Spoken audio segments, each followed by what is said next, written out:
Hello बच्चों, कैसे हो आप सब। आई होप कोविड-19 में आप सब अपने घर में सुरक्षित हैं और सुरक्षित रहिए। तो ये देखिए मैं आपके लिए क्या लेकर आई हूँ। ये मैं चैप्टर 7 जो है कोऑर्डिनेट ज्योमेट्री क्लास 10th के लिए, इसके मैं एनसीईआरटी के सारे क्वेश्चन सॉल्व करके वीडियोस बना चुकी हूँ और अपलोड भी कर चुकी हूँ। ठीक है, उनमें से एक दो के लिंक मैं इस वीडियो में शेयर करूँगी, तो आप चेक कर सकते हैं और उनकी हेल्प से आप मेरे बाकी वीडियोस भी देख सकते हैं। आज मैं आपके लिए क्या लाई हूँ, मैथमेटिक्स फॉर यू में आज आपके लिए है कोऑर्डिनेट ज्योमेट्री के प्रीवियस ईयर्स के कुछ क्वेश्चंस मैं आपके लिए लाई हूँ। इन क्वेश्चंस से आपको आइडिया मिल जाएगा कि एग्जाम्स में इस चैप्टर से किस टाइप के क्वेश्चंस आते हैं। तो उसमें से फर्स्ट क्वेश्चन आपके लिए ये है, और इस क्वेश्चन को सॉल्व करने से पहले मैं आपको बता देती हूँ कि एनसीईआरटी की चैप्टर 7 के एक्सरसाइज 7.2 का जो क्वेश्चन नंबर 6 है, ठीक है, जो क्वेश्चन नंबर 6 है वो इसी तरीके का क्वेश्चन है। जिस तरीके से उस क्वेश्चन को सॉल्व किया है उसी तरीके से इसको भी सॉल्व करेंगे, दोनों में सेम टेंडेंसी लगेगी। तो आप देखिए कि मैं इसको कैसे सॉल्व कर रही हूँ। उस क्वेश्चन का भी वीडियो मैं अपलोड कर चुकी हूँ। ओके, तो अब हम इस क्वेश्चन को देखते हैं। क्या है क्वेश्चन आपके पास, if A B C are the 3 vertices of a parallelogram ABCD, find the coordinates of the 4th vertex D।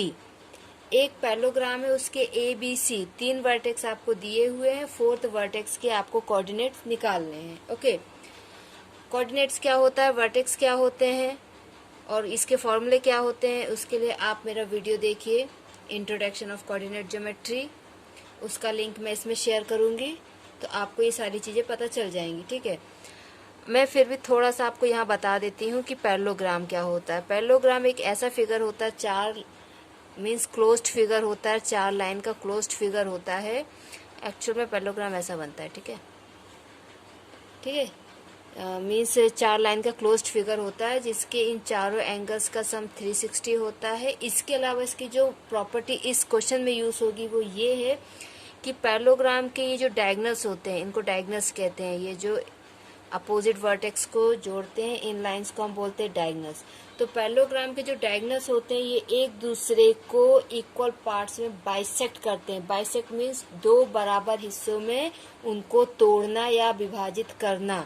Okay, तो ये 2 इक्वल पार्ट्स में ये जो डायगोनल्स होते हैं ये एक दूसरे को 2 इक्वल पार्ट्स में डिवाइड करते हैं। मीन्स अगर ये आपका एक पैरेललोग्राम है और ये ए ओ पे एक दूसरे को इंटरसेक्ट कर रहा है, that means O A is equal to O C होगा। ओ ए किसके बराबर होगा, ओ सी के बराबर, and O D is equal to O B. इसका मतलब क्या हो कि इस डायगोनल ने और इस डायगोनल ने एक दूसरे को क्रॉस करके इक्वल पार्ट्स में डिवाइड कर दिया है।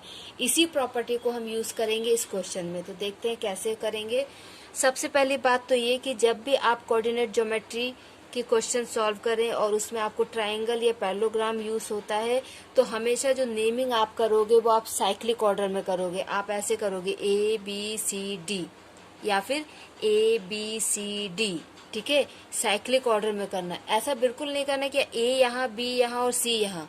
अगर आपने ऐसा कर दिया तो आपका आंसर कभी नहीं आएगा। ओके, आपको हमेशा साइक्लिक ऑर्डर में ही लेना है, ए बी सी डी या फिर A B C D.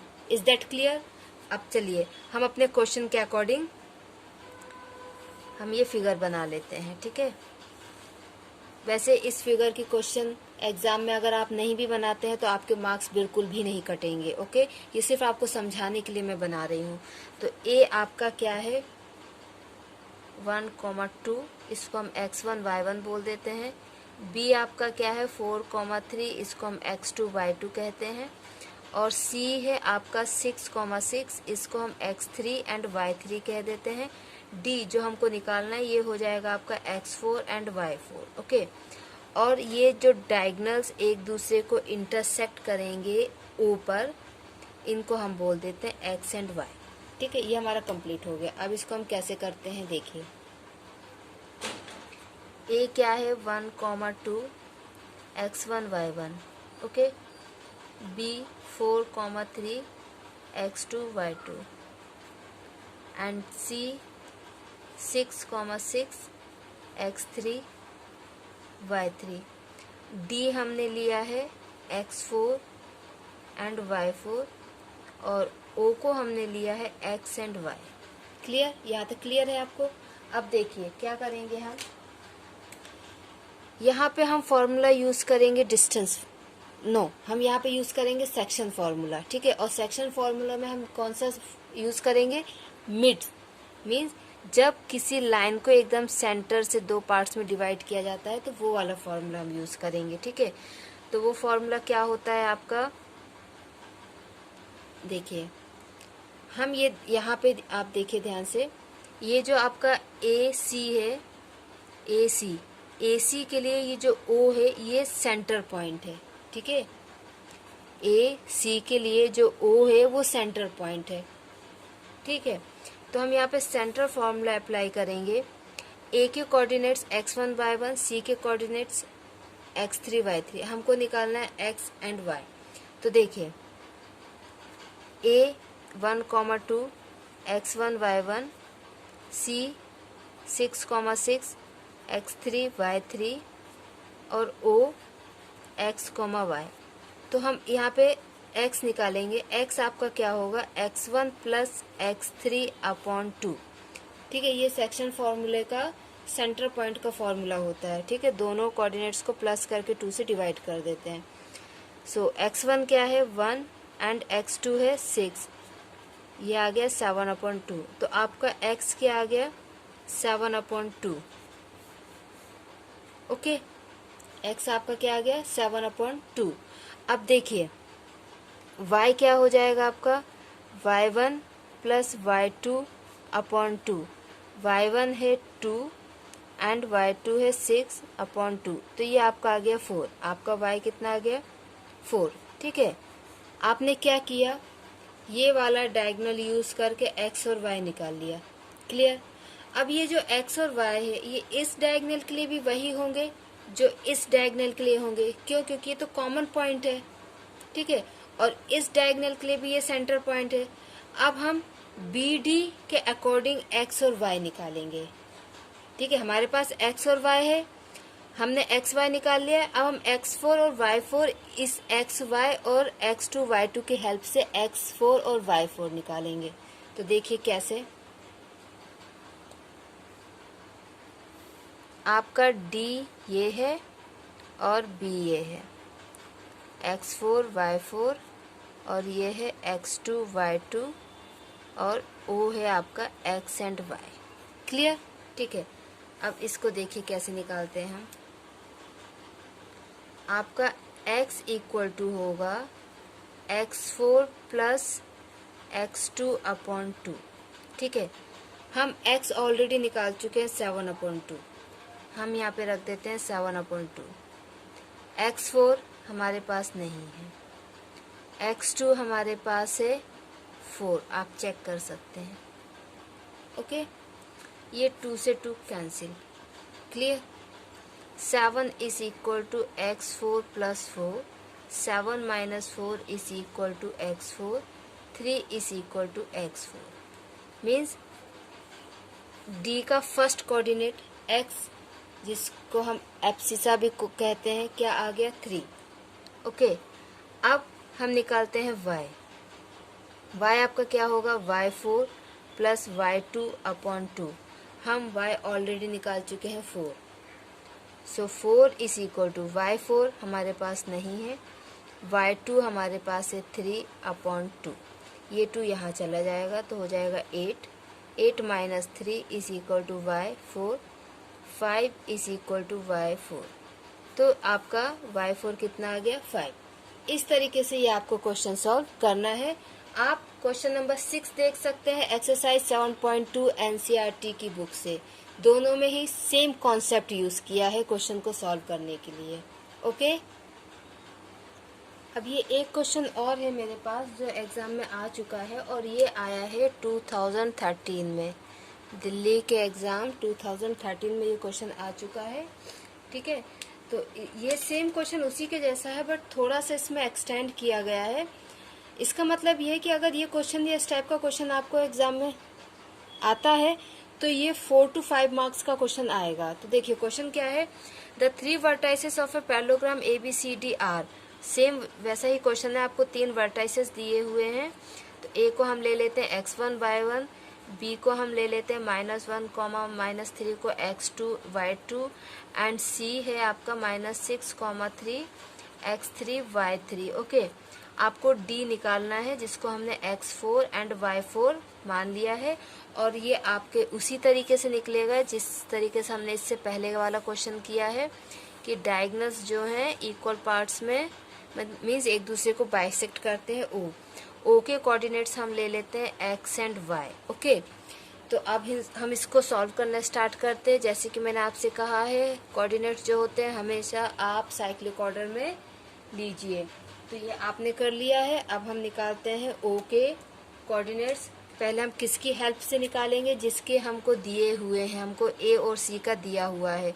B और डी में से हमारे पास डी नहीं है तो इसको पहले हम नहीं करेंगे, पहले हम ए एंड सी के अकॉर्डिंग सॉल्व करेंगे। तो ए और सी के अकॉर्डिंग आपका एक्स जो हो जाएगा अकॉर्डिंग टू ए सी, आपका x इक्वल टू होगा ए एंड सी ना, तो क्या हो जाएगा x1 plus x3 upon 2। Okay, तो x इक्वल टू क्या होगा, x1 आपका 3 है एंड x3 आपका -6 है upon 2। So x equal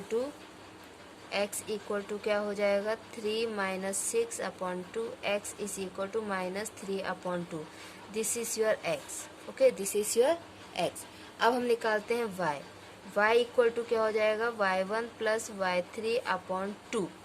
y is equal to y1 आप चेक कर सकते हैं वैल्यू, y1 है आपका -4 एंड y3 है आपका 3 upon 2। So y is equal to -1 upon 2। y आपका क्या आ गया -1 अपॉन 2। क्लियर। अब हम सॉल्व करते हैं किसके अकॉर्डिंग, अब हम सॉल्व करेंगे according to B D. Okay, according to B D के अकॉर्डिंग आपका x हो जाएगा B D x2 plus x4 upon 2। अब देखिए x तो हम ऑलरेडी निकाल चुके हैं 3/2, x हमारा ऑलरेडी -3/2 आ चुका है। तो आप ये वैल्यू यहाँ पे रख देंगे, इसको हम इक्वेशन नंबर 1 दे देते हैं और इसको इक्वेशन नंबर 2। ठीक है, जो y की वैल्यू आई है उसको इक्वेशन नंबर 2 दे देते हैं। आप एग्जाम में ऐसा लिख सकते हैं कि हम इक्वेशन नंबर 1 से x की वैल्यू यहाँ पर रख रहे हैं। ओके, अब आपका x2 क्या है, your x2 is -1 and x4 हमारे पास नहीं है। ठीक है, ये 2 से 2 cancel, -3 plus 1 is equal to x4, -2 is equal to x4। आपका x4 कितना आ गया -2। अब हम निकालते हैं y क्या हो जाएगा आपका y2 plus y4 upon 2। y हम ऑलरेडी निकाल चुके हैं -1 अपॉन 2, ये हम यहाँ पे रख देते हैं -1 अपॉन 2। y2 हमारे पास क्या है -3 एंड y4 हमारे पास नहीं है। ठीक है, ये 2 से 2 cancel, -1 plus 3 is equal to y4, 2 is equal to y4। तो आपके पास y4 कितना आ गया 2। ओके, सो आपका y4 कितना आ गया 2। ठीक है, अब हम क्या करेंगे, देखिए हमारे पास अब चारों कोऑर्डिनेट्स आ गए हैं। ठीक है, अब हमारे पास चारों कोऑर्डिनेट्स आ गए हैं, हमारे पास x4 और y4 भी आ गया है जो कि है -2 एंड 2। ठीक है, अब उन्होंने इसी क्वेश्चन को थोड़ा सा एक्सटेंड कर दिया है कि आपको इस क्वाड्रिलेटरल का जो कि पैरेललोग्राम है इसका आपको एरिया भी निकालना है। तो यहाँ पे हमको एरिया ऑफ क्वाड्रिलेटरल का फॉर्मूला यूज करना पड़ेगा, बट कोऑर्डिनेट ज्योमेट्री में एरिया ऑफ क्वाड्रिलेटरल का फॉर्मूला नहीं है, एरिया ऑफ ट्राइंगल का फॉर्मूला है। तो हम क्या करेंगे कि जो हमारे पास ये क्वाड्रिलेटरल है पैरेललोग्राम, इसको हम 2 पार्ट्स में डिवाइड करेंगे अपने डायगोनल की हेल्प से। तो आप क्या करेंगे, फर्स्ट ट्राइंगल का भी एरिया निकालेंगे, सेकंड ट्राइंगल का भी एरिया निकालेंगे और उन दोनों को ऐड कर देंगे। ओके, तो अब हम निकालते हैं एरिया। ठीक है, तो हम एरिया किसका निकालेंगे, ये हमारे पास पैरेललोग्राम है, ये हमने डायगोनल बना दिया है। हम निकालेंगे एरिया ए बी डी का। हम किसका एरिया निकालेंगे, ए बी एंड डी, हम ये वाला एरिया निकालेंगे। ओके, इसके लिए आपको एरिया का फॉर्मूला भी पता होना चाहिए कोऑर्डिनेट ज्योमेट्री में, ठीक है। तो एरिया का फॉर्मूला क्या होता है, 1/2। हम यहाँ पे अगर ए बी और डी की बात कर रहे हैं तो हमारे पास x1 y1, x2 y2 and x4 y4 होंगे, तो मैं उसके अकॉर्डिंग फॉर्मूला लिखूंगी। ओके, तो फॉर्मूला हो जाएगा आपका x1 और यहाँ पे आपका आएगा y2 माइनस y4। ओके, फिर यहाँ पे मैं लिखूंगी x2, तो यहाँ पे आएगा y4 माइनस y1। फिर x3, तो यहाँ पे आएगा y1 माइनस y2। ये आपका फॉर्मूला बन गया जो कोऑर्डिनेट्स है उसके अकॉर्डिंग। ओके ओके, तो अब हम इसमें वैल्यूज पुट करेंगे। 1/2, x1 कितना है, x1 है हमारे पास 3, y2 कितना है -3 एंड y4 हमारा आया है 2, सो -2। देन x2 हमारे पास क्या है -1 एंड y4 हमारे पास कितना आया था 2 एंड y1 है हमारे पास -4। ओके, देन x3 क्या है -6 एंड y1 कितना है -4 एंड y2 है -3। ये हमने वैल्यूज पुट कर ली। अब इसको हम सॉल्व करते हैं। सो 3, ये हो जाएगा -5 प्लस माइनस -1, 2 माइनस 4 प्लस, तो +4 प्लस माइनस -6 और यहाँ पे -4 प्लस 3। ओके, ये हो गया यहाँ तक। इसके बाद 1/2 -15 -6 और ये कितना होगा -1, इसका आंसर आएगा तो +6। तो ये और ये हमारा कैंसिल हो जाएगा, तो ये आ जाएगा -15/2। अब देखिए एरिया क्या है ना कि कभी भी नेगेटिव नहीं हो सकता। एरिया क्या है, कभी भी नेगेटिव नहीं हो सकता है, तो इसको हम लिखेंगे 15/2 यूनिट स्क्वायर। तो हमने अब यहाँ पे एरिया निकाल लिया है ए बी डी का एरिया आ गया है। अब हम निकालेंगे एरिया बी सी डी का। ये बी सी डी के मैंने सारे कोऑर्डिनेट्स लिख लिए हैं और इन कोऑर्डिनेट्स के अकॉर्डिंग मैं डायरेक्ट वैल्यू पुट कर रही हूँ, आप लोग चेक करते जाइएगा। ओके,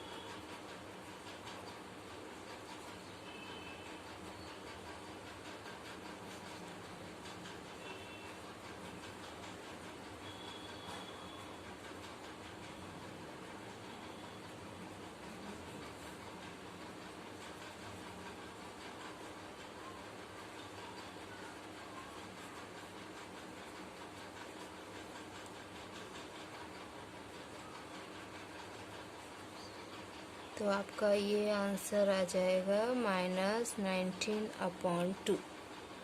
ओके, तो ये आपका एरिया आ गया बी सी डी का। अब आप क्या करेंगे, कंप्लीट पैरेललोग्राम का एरिया निकालने के लिए A B C D, complete parallelogram का एरिया निकालने के लिए आप क्या करेंगे, A B D plus B C D दोनों का एरिया आप ऐड कर देंगे। तो उसका एरिया आया था 15/2 और इसका एरिया आया है 19/2। एरिया कैनॉट बी नेगेटिव, तो हम इसको लिखेंगे 19/2 यूनिट स्क्वायर। आप यहाँ पे लिखेंगे area cannot be in negative, okay. तो ये पॉजिटिव हो जाएगा अपने आप, ठीक है। तो इन दोनों को ऐड कर देंगे, सो 15 प्लस 19/2, तो ये कितना हो जाएगा आपके लिए 34/2 means 17 unit square. Okay, 17 unit square is the area of parallelogram A B C D. तो इस तरीके से आपको ये क्वेश्चंस करने हैं। आपको इन 2 क्वेश्चन से आइडिया मिल गया होगा कि एग्जाम में किस टाइप के क्वेश्चंस आते हैं। इन फ्यूचर में आपके लिए और वीडियोस बनाऊंगी जो प्रीवियस ईयर्स में क्वेश्चंस आ चुके हैं उनके ऊपर। आप प्लीज़ मेरे चैनल को सब्सक्राइब कीजिए, लाइक कीजिए और बेल आइकन को क्लिक कीजिए, जिससे मैं जब भी कोई नया वीडियो अपलोड करूं तो आपको उसका नोटिफिकेशन मिल जाए। अपना ख्याल रखिएगा, टेक केयर, घर में रहिए, सुरक्षित रहिए। Thank you.